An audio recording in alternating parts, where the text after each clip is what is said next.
Mes chers frères congolais, chers compatriotes, je vous salue dans le précieux nom du Saint d'Israël, de Christ, je vais dire, du Saint d'Israël. Nous sommes dans la 4e séquence ou phase de cet exposé, où on peut appeler ça 4e épisode, où nous parlons de la RDC sur les trajectoires de son destin, ou les desseins de Dieu pour la RDC. Révélation inédite sur les desseins de Dieu pour la RDC, conformément à Ésaïe 18 et Sophonie 3, à partir du verset 8 jusqu'en bas là, jusqu'à 12 là. Et nous sommes dans la 4e séance. En 2e séance, nous avions parlé que nous allons entrer dans la profondeur de la révélation. Lorsqu'on avait présenté les missions de chaque chef d'État, on avait dit que les 4 premiers chefs d'État avaient une mission purement politique.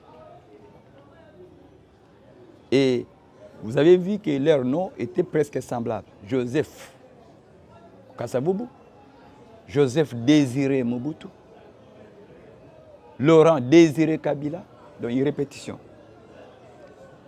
et Joseph Kabila. Joseph est Désiré. Mais le 5e président, lui, il n'a ni de Joseph ni de Désiré. C'est qu'il a une autre mission un peu différente d'eux. Et nous avons dit que sa mission est à la fois, si on peut dire politique, c'est-à-dire gouverner la nation, et spirituelle. Et on avait dit qu'on va beaucoup s'attarder sur le 5e président parce que sa mission est accompagnée d'une volonté surnaturelle, providentielle, et surtout de l'aspect spirituel dans la direction des États. Si vous voulez comprendre, Dieu veut coopérer avec la direction des États. Il avait fait à Babylone avec Daniel. Nebuchadnezzar a appelé Daniel et ses 4 compagnons, Shadrach, Meshach et Abednego. Et c'est alors qu'il a commencé, il s'est converti pour adorer le Dieu véritable, même s'il était idolâtre. Joseph, Pharaon était idolâtre en Égypte. Mais lorsqu'il a découvert Joseph, Joseph est venu avec le don véritable de Dieu. C'est lui qui a révélé le destin de la nation égyptienne pendant les 14 ans, comme Dieu lui avait révélé. Il a révélé ça à Pharaon, et Pharaon a pris de bonnes décisions pour que les 14 ans, malgré les difficultés, les aléas qui peuvent venir, il puisse faire de son pays un État prospère et puissant économiquement. Parce que Dieu avait révélé le destin de cette nation pendant 14 ans à Joseph, qui a fait part à Pharaon de la chose. Je pense que nous sommes en train de faire la même chose ici, parce que Dieu nous a révélé le destin de cette nation pendant tout ce temps. Alors, pour votre information, cette œuvre ici, nous l'avons présentée dans 3 différentes façades. D'abord, dans l'aspect littéraire, il y a des livres que je fais. On va vous les présenter prochainement, dans la prochaine émission. La mission du 5e chef de l'État de la RDC. On a fait un livre de 70 pages sur cela. Donc, nous avons présenté ce travail sous la forme littéraire, dans la forme des livres. On va présenter ça dans la prochaine séance. Artistique, c'est-à-dire qu'il y a la musique. Nous avons fait 5 chansons spécifiquement pour ça, dans un album de 5 titres intitulé Bokonzi Amitano, pour présenter la chose sous l'aspect artistique. Et nous avons aussi, ce que nous sommes en train de faire maintenant, c'est l'aspect médiatique. Et tout ceci sera posté dans YouTube pour ceux qui voudront suivre les chants que nous avons mis sous forme de clips et vidéos. Les œuvres littéraires, on va publier les livres le mois venu, lorsque les moyens seront là. Et l'œuvre médiatique, ce que nous sommes en train de faire, ce sera aussi posté sur YouTube pour que ceux qui, dans la télévision, ils ont un temps limité, ou soit calmement, dans le téléphone ou bien dans l'ordinateur. C'est la mission qui nous a été donnée, de prêcher la bonne nouvelle à toute la nation. La lumière pour les nations, c'est ceci, suivez bien. Isaïe 50, on avait lu ça. Et nous répétons encore. Quiconque, 50-10, quiconque parmi vous craint l'Éternel, qu'il écoute la voix de son serviteur. Quiconque marche dans l'obscurité et manque de lumière, qui se confie dans le nom de l'Éternel, le nom de l'Éternel, et qui s'appuie sur son Dieu. Pourquoi s'appuyer sur Dieu, le Saint d'Israël? Parce que dans Psaume 84, verset 6, il est dit ceci: heureux ceux qui placent en toi leur appui. Ils trouvent dans leur cœur des chemins tout tracés. Verset 7, il dit, Psaume 84, lorsqu'ils traversent la vallée des Baka, comme nous traversons beaucoup de difficultés aussi au Congo, lorsqu'ils traversent la vallée des Baka, il la transforme en un lieu plein de sources. Et la pluie la couvre aussi des bénédictions. Transformer les difficultés en opportunités, comme on dit en management. Si vous appuyez sur l'Éternel, alors quiconque manque de lumière marche dans l'obscurité, qui se confie dans le nom de l'Éternel. Et on avait montré la fois passée que tout est centré sur le nom de l'Éternel. Psaume 23. L'Éternel mon berger ne m'a créé de rien, me fait ceci à cause de son nom. Alors, maintenant nous parlons de la mission prophétique de la RDC, selon Isaïe 18 et selon Sophonie 3. Nous avons beaucoup de problèmes parce que nous ne réalisons pas l'aspect spirituel ou le destin prophétique du pays sur l'aspect spirituel. C'est le spirituel qui gouverne le naturel. Si vous faillissez dans le côté spirituel, vous allez voir que vous allez vous heurter dans le côté naturel. Parce que c'est le surnaturel ou le spirituel qui gouverne le naturel. Ça, personne ne peut le nier. Alors, il est impérieux que nos dirigeants connaissent ce que Dieu a décidé dans le spirituel pour la nation, pour qu'ils s'harmonisent, qu'ils s'ajustent dans l'opération, dans l'application, et la main de Dieu sera là pour bénir. La RDC est un pays d'Afrique. Au-delà des fleuves de l'Éthiopie, selon Isaïe 18, qui dit « Terre où retentit les cliquetis des âmes au-delà des fleuves de l'Éthiopie ». On avait dit que le président Fati a non seulement une mission politique, mais surtout spirituelle, parce que son nom est différent des 4 premiers présidents. Lui a les 2 volets dans sa mission, dans la direction de l'État. Donc il doit aussi amener cette nation à connaître Dieu. Dès qu'il a déjà commencé, et ce qu'il est en train de faire, beaucoup de gens ne comprennent pas. Et nous sommes là pour insister que fixons les regards sur ce qu'il fait aussi dans le côté spirituel. À partir du 23 juin 2019. Voici notre pays, on en parle ici dans Isaïe 18. Terre où retentit les cliquetis des âmes au-delà des fleuves de l'Éthiopie. Donc ça c'est bête à mingi na mboka wana. Fleuve de l'Éthiopie, c'est Nil, tu le vois kiango.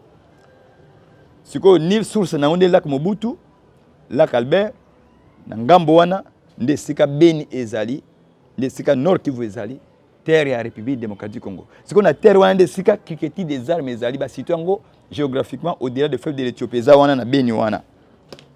Et ça la canine. Toi qui envoie sur mer des messagers dans des navires de gens voguant sur la surface des eaux. Allez messagers rapides. On avait expliqué que allez messagers rapides. Ici au Congo, il y a ces messagers là au pluriel. Pourquoi messagers rapides? Parce qu'il est écrit, ceux qui s'attendent, ceux qui se confient à l'Éternel renouvellent leur force, ils courront comme des aigles. Ils courront comme des aigles, ça c'est là. Ils vont faire un travail comme un nage au vol rapide. Il y en a ici au Congo. Ils auront un message à faire parcourir dans toutes les nations. Allez messager rapide vers la nation forte et vigoureuse, vers ce peuple redoutable depuis qu'il existe, nation puissante et qui écrase tout, c'est-à-dire les États-Unis, et dont le pays est coupé par des fleuves. Vous tous habitants du monde, voilà. Donc cette terre a une mission pour le monde entier. Vous tous habitants du monde, habitants de la terre. Beaucoup matin n'engagent pas un facile partout, hein. Ils ont juste fait un dessin wana. Ils ont commis ça aura nango lumière nango dans un contexte de bateau et puis tanga batanga. Que bota la moto n'est pas utilisé par rapport au monde. Vous tous habitants du monde, habitants de la terre, voyez la bannière qui se dresse sur les montagnes. C'est une invitation pour le monde entier. Écoutez la trompette qui sonne. On va expliquer la trompette après. Qu'est-ce que signifie la trompette qui sonne? Ça va se passer ici, sur cette terre où retentit les cris des âmes au diable et le feu de l'Éthiopie. Donc ici, dans Ésaïe 18, ça montre la problématique, criquetis des armes, mais ça c'est bête à Pamba, et la mission aussi, ainsi que les devoirs.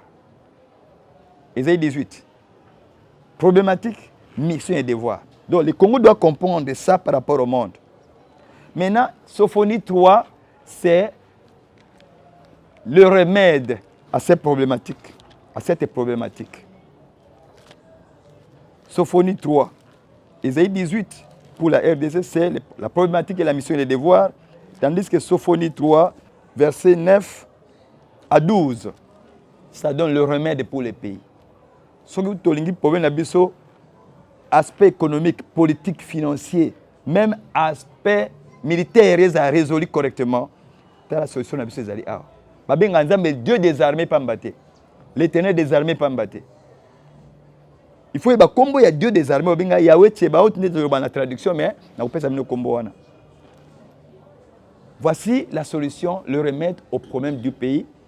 D'abord, comprendre la mission, le devoir et cerner la problématique. Mais ici, dans Sophonie 3, verset 9, c'est le remède. Voici ce que dit Sophonie 3. Alors je donnerai au peuple des lèvres pures. On avait dit que la mission du président est en rapport avec Ésaïe 49, 8. Lui, il est dit, au temps des grâces, je te secouerai, au jour du salut, je t'exaucerai, ainsi de suite. C'est pourquoi on avait dit qu'il doit être un homme de prière et savoir faire des prières exauçables. Et nous allons montrer ça en détail prochainement. Alors je donnerai au peuple des lèvres pures, afin qu'ils invoquent tous le nom de l'Éternel. Quel peuple? Dieu va donner au peuple des lèvres pures, afin qu'ils invoquent tous le nom de l'Éternel. Pourquoi des lèvres pures? Parce que ce nom-là doit être sanctifié. Le nom de Jésus-Christ, c'est le Fils de Dieu. Dieu a donné ça pour le monde, pour les pécheurs, pour le pardon des péchés. Mais le nom de l'Éternel doit être sanctifié et personne ne doit prendre ce nom en vain. C'est pourquoi on va dire aux gens qu'avant de montrer ce nom, il faut leur enseigner d'abord la crainte de Dieu et à entrer dans la voie des disciples. Parce que si vous prenez ce nom en vain, vous risquez d'avoir des problèmes. Donc, si notre président croit au Seigneur, et comme il croit déjà au Seigneur, et s'il marche dans la crainte de Dieu, on peut lui montrer ça. Et toute personne qui craint les seigneurs et qui marche, qui a déjà reçu le Seigneur Jésus-Christ pour les pardon de ses péchés, il est purifié par le sang de l'agneau et marche dans la crainte de Dieu, on peut lui montrer ça. Parce qu'il ne va pas profaner ces noms-là. Mais sinon, ne montrez pas ça à celui qui va profaner, ça va lui causer des ennuis. Les Juifs, lorsqu'ils lisent ces noms dans la Bible, ils disent Adonai. Au lieu de les dire comme c'est écrit, on avait montré comme nous allons bientôt les voir encore, on va répéter ça, c'est cet exposé de ces rabbins juifs. Si le nom Yud He, Vav He, YHWH, comme on l'avait montré la fois passée, qui signifie quelque chose, une définition glorieuse et étendue du nom de l'Éternel. Yud He, Vav He, YHWH.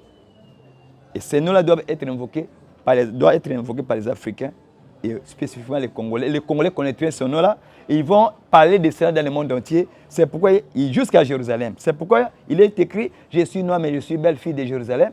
Ne faites pas attention à mon noir car c'est le soleil qui m'a brillé. » Les Juifs seront étonnés de savoir qu'un homme a compris ça, un homme noir a compris ça comment? Je donnerai au peuple des lèvres pures, afin qu'ils invoquent tous le nom de l'Éternel. Ce nom doit être sanctifié. Il faut d'abord avoir des lèvres purifiées, comme en Ésaïe 6, qui est l'ange de l'Éternel, le chérubin, met un charbon ardent dans nos lèvres pour purifier nos lèvres, afin que nous puissions prononcer ces noms-là. Donc il faut le pardon par le sang de Christ. Pour les servir des communs accords, je vous avais dit que Dieu nous a donné 4 langues nationales qui font notre identité. Ne nous divisons pas. Si nous nous réunissons dans la solidarité avec nos 4 langues, qui englobent tous les 400 dialectes, ça va créer les communs accords. Et Dieu veut que nous, les Congolais, nous les servions des communs accords. D'au-delà des fleuves de l'Éthiopie, on les a 18, on avait dit au-delà des fleuves de l'Éthiopie, c'est-à-dire au-delà du lac Mobutu, parce que le Nil tire sa source sur le lac Mobutu, sur le lac Albert. Au-delà, c'est là, c'est béni. Ça revient encore ici. On Sophonie 3, 10. D'au-delà des fleuves de l'Éthiopie, mes adorateurs. Ouais? Quel adorateur? Le vrai adorateur. Les vrais adorateurs. Les vrais adorateurs adoreront par ces noms-là, que nous avons mal traduit dans nos langages. Mais on va montrer clairement ça. Mes adorateurs, mes dispersés, d'au-delà des fleuves de l'Éthiopie, mes adorateurs, mes dispersés m'apporteront des offrandes. En ces jours-là, c'est un jour futur, un jour prophétique. Tu n'auras plus à rougir de toutes tes actions par lesquelles tu as péché contre moi. Voyez la solution. Car alors j'ôterai du milieu de toi ceux qui triomphaient avec arrogance. Et tu ne t'énorgueilliras plus sur ma montagne sainte. Verset 12. Je laisserai au milieu de toi un peuple humble et petit. Prédicateur, pasteur, congolais, tous humbles. Enseignez aussi aux Congolais d'être humbles. Si nous faisons des disciples, la première chose que vous amenez quelqu'un chez Christ, c'est lui enseigner d'être humble. Un disciple doit apprendre à être humble. Car on dit, ayez en vous les sentiments qui étaient en Christ, le cœur, bien qu'existant en forme de Dieu, ne s'est point regardé comme Dieu, mais s'est humilié, a pris une forme de serviteur. Un disciple, c'est un homme humble. S'il y a des pasteurs orgueilleux, des disciples orgueilleux dans nos églises, changeons, réformons notre façon de prêcher. Nous avons mal enseigné. Il faut que ça fasse des gens humbles comme Christ. S'il y a des pasteurs orgueilleux, il est mal enseigné, il doit réformer ses voies. Voyez, je laisserai au milieu de toi un peuple humble et petit. Humble et petit. Qui trouvera son refuge dans le nom de l'Éternel. Celui qui invoquera le nom du Seigneur sera sauvé. Donc, s'il y a des malheurs qui arrivent, le refuge sera le nom de l'Éternel. C'est ça le refuge du pays, le Congo, la solution au problème, invoquer ces noms. Et ces noms doivent être connus. Maintenant, nous allons passer pendant les 2 minutes, refaire l'image, le vidéo de ces rabbins juifs qui parlent de ces noms-là que nous et les Africains et les peuples israéliens vont invoquer ces mêmes noms-là. Suivez. Ça veut dire que Kushi signifie Yesh Hashem, il y a Dieu. Ça veut dire que dans l'africain se trouve Dieu. C'est absolument incroyable. Dans les peuples africains se trouve le Dieu authentique qui a pour nom Yudke Vavke. Incroyable. Ça veut dire que caché à l'intérieur des peuples africains se trouve le véritable Dieu. Et c'est pour ça que en hébreu on appelle le noir Kushi, qui fait allusion à Yesh Havaye. Dieu se trouve à l'intérieur des peuples africains. Incroyable. Incroyable. On va aller plus loin. Là, vous vous tenez bien, vous attachez vos ceintures pour pas tomber. Le mot Mashiach. Mashiach en hébreu, c'est le Messie. Le mot Mashiach, quand on tourne les lettres sans les changer, les 2 premières lettres, c'est Memshin, qui veut dire Shem. Shem, c'est l'identité. Quelle est l'identité du Mashiach? Les 2 premières lettres du mot Mashiach signifient l'identité. Et après, on a un Yud et un Chet, qui sont les 2 premières lettres de Israël et Cham. Israël, Yud, Cham, l'origine des peuples africains, comme on va le voir dans quelques instants. Ça veut dire que le Mashiach porte l'identité du peuple d'Israël et des peuples africains. Le rabbin là vient de dire que les Africains et les peuples d'Israël vont adorer le même Dieu dans le même nom, Yud-He-Vav-Ke, c'est-à-dire YHWH, que nous avons traduit par Yahweh Jéhovah, mais on va montrer le vrai sens de ces noms-là. Que nous devons invoquer, que le président Félix doit invoquer, que les vrais Congolais qui veulent la vraie adoration doivent invoquer. Comme l'a dit ces rabbins juifs-là, comme l'évoquaient Abraham, Isaac et Jacob, pour confirmer la parole de Christ qui dit que l'heure où viennent les vrais adorateurs adoreront le Père en esprit en vérité. Car le salut vient des Juifs. William Branham, un grand prophète américain, un serviteur de Dieu, il a répandu un grand message dans le monde qui a parcouru tous les pays. L'ange de l'Éternel lui apparaissait souvent. Écoutez ce que l'ange de l'Éternel lui a dit sur l'Afrique. Comme il ne s'était jamais vu avec ces rabbins juifs-là, pour montrer qu'un prophète dit les pensées de l'Éternel. Écoutez ce que lui avait dit. Il dit ceci. il allait partir en Inde et il voulait partir en Inde pour la mission, pour l'œuvre missionnaire. Il dit, je suis parti et j'ai oublié la chose jusqu'à ce que je suis arrivé à Lisbonne. Je pensais que j'allais mourir. Donc à Belaki, le lendemain matin, je m'apprêtais à aller dans la salle de bain pour prendre un bain. Alors on aalité à Hébreux chapitre 7, première partie, en 1957.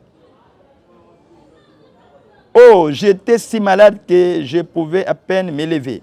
Et cette lumière suspendue, cette lumière, vous voyez que Jésus-Christ était apparu à Paul sur le chemin de Damas de la forme de la lumière, n'est-ce pas? Une lumière lui apparaît.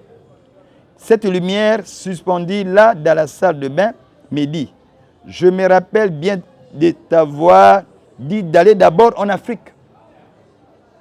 Depuis lors, mes réunions connaissent une baisse, bien que je sois allé en Inde et que j'ai eu près d'un demi-million de personnes qui se tenaient là. Cela n'a cependant pas été ce que Dieu m'avait dit de faire. Et je sens que mes réunions ne seront jamais un succès, à moins que je ne fasse tout de suite demi-tour et ne remette les choses en ordre. Je suis dans les périodes 46 et 47 ici. Peu importe ce que je fais, lui, homme de Dieu, William Branham, c'est d'abord l'Afrique. Il était américain. Il dit c'est d'abord l'Afrique.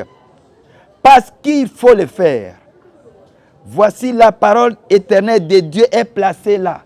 Un Américain dit, la parole éternelle de Dieu est placée pas aux États-Unis, mais pas même en Israël, mais en Afrique, conformément à ce que dit ces rabbins juifs là. Bakoutanate. Elle est placée là. La parole éternelle de Dieu enseigne les noms éternels de Dieu, qui est là-bas en Exode 3, chapitre verset 14, verset 13 à 15. Elle est placée là. Je t'ai bien avisé. Mais il me faut faire demi-tour. Et il me semble que l'année prochaine est ce temps où je sortirai de la coquille avec l'aide du Seigneur. Ce glorieux et vieil évangile, les salivés des Juifs, ce glorieux et vieil évangile qui a grandi doucement comme un chêne, je crois qu'il est presque prêt d'étendre ses branches maintenant. Je le crois. C'est un grand message et c'est une grande chose. La chose que je vous parle, c'est un grand message. Ésaïe 18, Dieu a visé le monde entier. Sophonie 3. C'est un grand message et cette grande chose. Je crois que le Seigneur nous permettra de secouer de nouveau le monde pour la gloire de Dieu. J'invite mes frères en Christ, serviteurs de Dieu. Ils ont comment la Bible. Juif, on a le Bible pour les africains. Nazar et Sengobo, ma congolais africain. Tous en mission, nous sommes les messagers d'Ésaïe 18 pour amener ce grand message dans le monde entier. Cessons de faire des disciples dans les nations, mais faisons des nations des disciples. Faites de toutes les nations des disciples. Faisons que les nations connaissent l'Éternel. Parce que, écoutez la prière de Salomon. Pourquoi les nations doivent connaître ces noms-là? Salomon prie l'Éternel dans 1 Roi chapitre 6. Cette prière de Salomon est reprise dans 1 Roi chapitre 8 et puis 2 Chroniques chapitre 6. Écoutez la prière de Salomon. 1 Roi chapitre 8. Quand l'étranger qui n'est pas de ton peuple d'Israël viendra d'un pays lointain, à cause de ton nom, car on saura que ton nom est grand, donc c'est un grand nom. Et nous allons vous parler des noms de l'Éternel. Il y a plusieurs noms de Dieu, mais il y a aussi un grand nom. Car on saura que ton nom est grand, ta main forte et ton bras étendu. Quand cet étranger viendra prier dans cette maison, exauce les des cieux, du lieu de ta demeure, et accorde à cet étranger tout ce qui te demandera, afin que tous les peuples de la terre, comprenez Ésaïe 18, vous tous habitants de la terre, habitants du monde, afin que tous les peuples de la terre connaissent ton nom pour te craindre, comme ton peuple d'Israël. Vous avez compris? Enseignez ces noms dont a parlé les Juifs là, qui connaissent non seulement le nom, mais qui le craignent comme le peuple d'Israël, le peuple des nations. La même chose est dite aussi dans 2 Chroniques, chapitre 6, à partir du verset 32. On appelle ça les grands noms. Et nous allons vous montrer, parmi les noms de Dieu, le grand nom là. 8, 41 à 43. Et dans 2 Chroniques, 7, je crois, 32 jusqu'en bas. On va voir ça en profondeur la fois prochaine. Que Dieu vous bénisse. Nous vous disons shalom.